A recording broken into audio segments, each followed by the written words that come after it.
Vanakkam. Saudara Pengerusi Tetap, Saudara Ketua Umum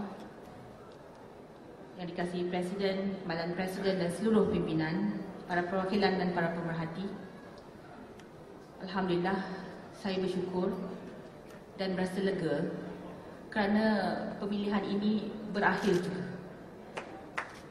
Kenapa saya berasa lega?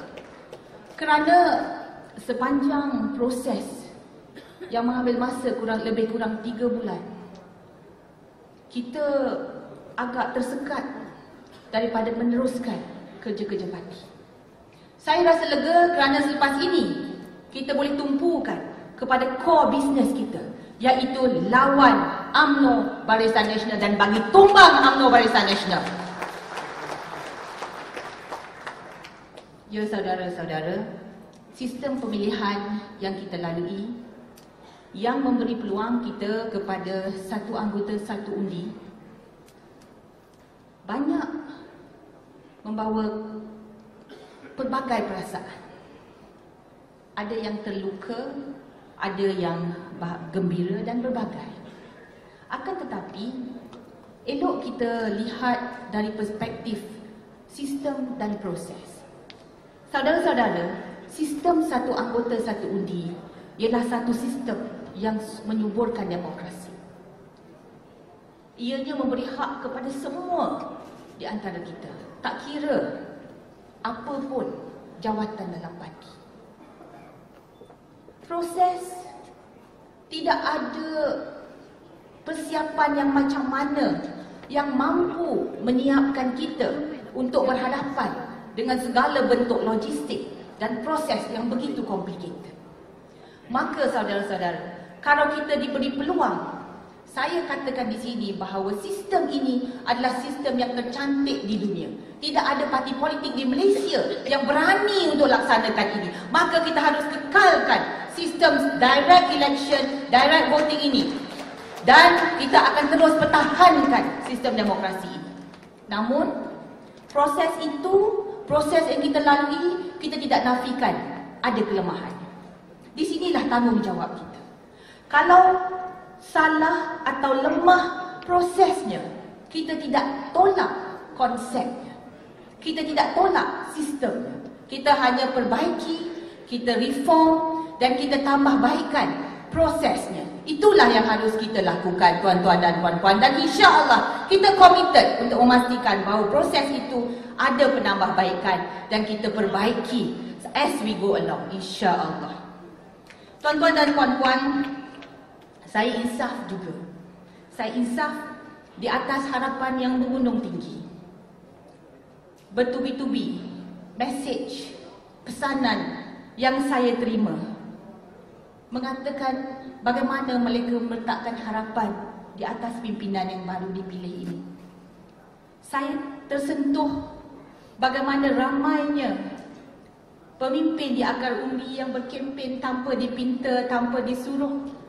Ada juga yang raise funds, cari duit, cari sponsor t-shirt, tiba-tiba ada orang pakai topi saja undi Fauziah Salim. Ini saya amat tersentuh dan saya amat berterima kasih. Di masa saya berkampung 2 minggu di Batu Sapi, buat kerja untuk parti, ramai jentera yang tolong berkempen untuk saya memastikan saya duduk di tempat ini. Saya ucapkan terima kasih. Saya insaf bahawa parti ini dibina di atas keringat, air mata dan darah juga. Saya insaf di atas harapan saudara-saudara yang mahukan parti ini tetap di atas landasan yang mendukung prinsip-prinsip keadilan. Saya insaf bahawa harapan saudara-saudara yang mahu kami pimpinan menggarap kepercayaan rakyat sehingga rakyat berani memberikan kita mandat untuk mengambil alih Putrajaya. Ini harapan saudara terhadap kami. Dan harapan ini yang terpaksa kami pikul. Harapan yang mahu jadikan parti ini sebagai wadah yang kredibel. Harapan yang mahukan parti ini sebagai wadah yang ada integriti. Harapan yang mahukan parti ini untuk menjadi parti komponen terhebat dalam Pakatan Rakyat. Bukan the weakest link seperti yang orang kata. Itu harapan saudara dan kami pikul harapan itu, insya-Allah. Saya juga insaf di atas harapan saudara-saudara supaya kami rapatkan saf. Supaya pemimpin di atas ini berjiwa besar. Supaya pemimpin di atas ini menjadi statesman, negarawan. Supaya pemimpin di atas ini menyatukan balik hati-hati yang telah tercala sepanjang proses pemilihan. Doakan kami semoga kami diberi kekuatan untuk menjadi statesman negarawan ini. Doakan kami supaya kami berjiwa besar, terus berjiwa besar dan menggarap seluruh kekuatan dalam parti untuk melawan dengan UMNO Barisan Nasional, insya-Allah. Saudara-saudara, kita bercakap tentang Putrajaya. Kita semua bercakap tentang Putrajaya. Cuma saya ingin mengingatkan diri saya dan kita semua di sini bahawa Putrajaya bukan matlamat kita. Maaf kalau saya katakan bahawa Putrajaya is not the end all and the be all. Kenapa saya katakan demikian? Kerana matlamat kita bukan Putrajaya. Matlamat kita ialah memerintah dan menterjemahkan konsep masyarakat madani di dalam pentadbiran negara sehingga tertegaknya satu sistem dan negara yang adil. Matlamat kita membawa agenda reformasi di dalam pemerintahan negara supaya kita ingatkan diri kita, ianya bukan sedakat mendapat Putrajaya. Ianya untuk melaksanakan agenda reformasi. Reformasi pendidikan, reformasi kesihatan, reformasi segalanya dan tertegaknya reformasi dalam konsep pemerintahan yang akan kita bawa sewaktu kita memerintah di Putrajaya nanti. Supaya tidak ada lagi suara sumbang apabila kita sampai Putrajaya nanti. Ada yang nak projek, ada yang nak itu dan ada yang nak ini. Perbetulkan niat kita pada hari ini. Reformasi apa yang kita inginkan? Kenapa kita ingin sampai ke Putrajaya?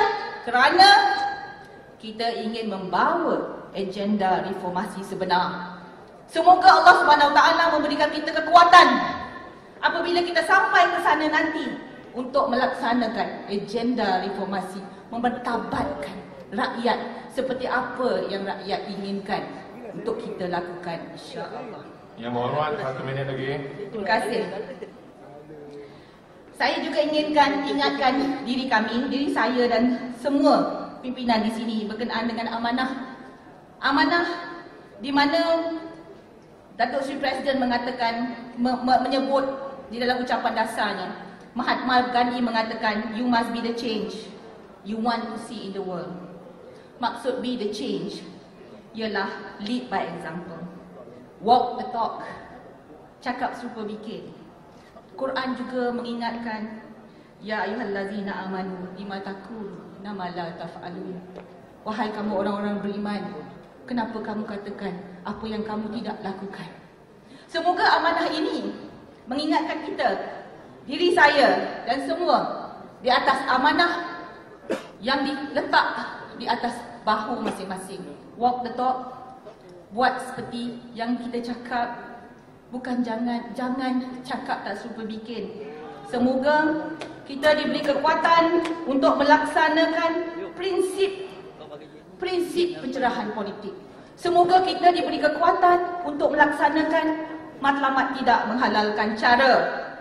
Mampukah saya tanya diri saya, untuk menjunjung dan melaksana prinsip yang diajar oleh Rasul sallallahu alaihi wasallam, di mana Rasulullah berkata, kalau Fatimah pun mencuri, Fatimah pun akan kupotong tangannya. Itulah peringatan pada diri saya dan insya-Allah kepada semua pimpinan di sini tentang amanah yang diberikan kepada kami. Integrity, credibility, perkataan yang susah difahami, akan tetapi lebih susah untuk dihayati. Doakan kami di hadapan ini. Ini bukan amanah yang kecil-kecil. Sebab tu saya mengisi borang untuk bertanding naik presiden. Saya tanya diri saya, adakah saya sanggup untuk memikul amanah ini? Kalau diingatkan, memang saya tak sanggup. Akan tetapi, saya fikir juga bahawa somebody got to do it. Somebody got to do it. And that's why I'm doing it. Saya ucapkan terima kasih kepada semua Majlis Pimpinan Pusat yang telah pun memberi khidmat sepanjang 3 tahun. Terima kasih kepada Jawatankuasa Pilihan Pusat yang diketuai oleh Dr. Monicia, seluruh sekretariat yang dipimpin oleh Setiausaha Agung yang telah kerja bertungkus lumus sepanjang 3 bulan ini. Walaupun ada kelemahan, akan tetapi kita harus iktiraf dan akui segala apa yang mereka telah berikan kepada parti. Sumbangan dan pengorbanan mereka harus kita maktubkan di dalam helaian-helaian sumbangan pengorbanan kepada parti. Saudara, sebelum saya akhir kata, saya ingin memberi pesan kepada 3 perkara yang harus dibuat sebelum hujung tahun. Sepanjang saya memegang jawatan pengarah pilihan raya daripada sepanjang 10 bulan, kita telah menyiapkan manual dan garis panduan untuk berhadapan dengan pilihan raya umum ke-13 serta seluruh SOP yang diletak di sini, ya, di dalam CD ini. Ini adalah tanda saya menyerahkan tugas saya selaku pengarah pilihan raya yang saya pegang selama 10 bulan, dan insya-Allah siapa saja yang memegang jawatan ini di masa depan kelak cukup, ya, dengan manual ini dan segala ini yang kita serahkan untuk meneruskan perjuangan menawan Putrajaya nanti. Dalam masa 3 bulan ini, dalam masa sehingga hujung tahun ini, ada 3 perkara yang saya minta dibuat oleh cabang-cabang. Pertama, kita bercakap tentang pilihan raya yang akan diadakan seawal Mac 2011. Maka kita harus melakukan perkara yang wajar untuk berhadapan dengan pilihan raya. Amanah saya kepada saudara semua, sebelum 15 Disember, dalam masa 2 minggu ni, sebelum 15 Disember, pastikan semua anggota parti dan penyokong mendaftar sebagai pengundi. Kerana kalau saudara nak mereka mengundi dalam bulan Mac nanti, mereka perlu didaftarkan sebelum 15 Disember. Pastikan semua penyokong kita dan anggota parti didaftarkan sebagai pengundi. Kedua, buat analisa kawasan masing-masing. Garis panduan semua ada dekat dalam ni. Election is about numbers. It's not about wanting to win. It's about winning, it's about numbers. Maka perlu dianalisa dan dilakukan analisa kawasan yang sewajarnya. Dan yang ketiga, saudara-saudara, siapkan jentera di setiap daerah mengundi. Audit jentera dan mulakan gerak kerja. InsyaAllah, kalau kita buat 3 perkara itu sebelum hujung tahun, kita bolehlah kata bahawa kita bersedia untuk berhadapan dengan pilihan raya secepat mungkin. Ianya bukan angan-angan, ianya bukan cita-cita, ianya satu hasrat, ianya satu tekad untuk meletakkan Ketua Umum kita selaku Perdana Menteri Malaysia yang akan duduk di Putrajaya nanti. Adakah tuan-tuan bersama saya? InsyaAllah. Tidak cukup kita bercakap, tidak cukup kita hanya mahukan sesuatu, kita harus bertindak, tuan-tuan dan puan-puan. Saya ucapkan terima kasih sekali lagi, dan saya juga tidak lupa mengucapkan terima kasih di atas segala jasa dan tunjuk ajar yang telah diberikan oleh Dr. Syed Hussein Ali selaku Timbalan Presiden kepada saya sewaktu saya menjadi Ketua Wanita dan seterusnya sepanjang khidmat saya dalam parti. Semoga beliau terus memberi khidmatkan kepada kita, insya-Allah, dan memberi tunjuk ajar kepada kita semua. Terima kasih sekali lagi. Assalamualaikum warahmatullahi taala wabarakatuh. Waalaikumsalam, terima kasih Yang Berhormat. Seterusnya saya dengan segala hormatnya mempersilakan yang